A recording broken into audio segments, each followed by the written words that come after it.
Enforcement directorate అంటే పక్కా కాగితాలతోనే case పెడుతుంది. కాగితాల్లో ఆధారాలని క్రోడీకరించుకున్నప్పుడు సరైనటువంటి ఎవిడెన్స్ లేనప్పుడు పక్కన పెట్టేస్తుంది. కానీ ఆ ఈడీ అన్ని ఆధారాలతో విచారణకి రమ్మన్నాక రావట్లేదు అంటే ఖచ్చితంగా అవతలోడు తప్పు చేశాడని.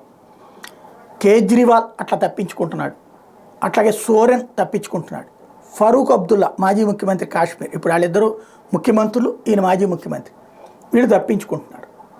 ఇక ఇప్పటిదాకా ఏంటంటే ఈడీ నోటీసులు ఇవ్వటం, ఆ తర్వాత వచ్చాక విచారణ తర్వాత అరెస్టు, ఇంతవరకే తెలుసు.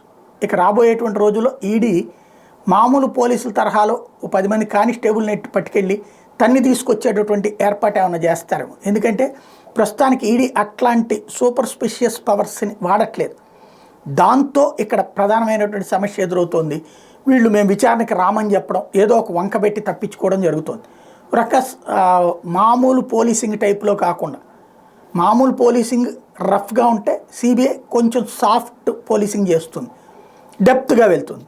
ఈడీ ఇంకా సాఫ్ట్ పోలీసింగ్ చేస్తుంది. ఇక దానికి హార్డ్ పోలీసింగ్ అధికారాలు ఇచ్చే రోజులు దగ్గరకు వస్తున్నాయి అనుకుంటా. మోడీ మరోసారి ఎన్నికైతే అలాంటి అధికారాలు ఇచ్చిన ఆశ్చర్యపోనక్కర్లా.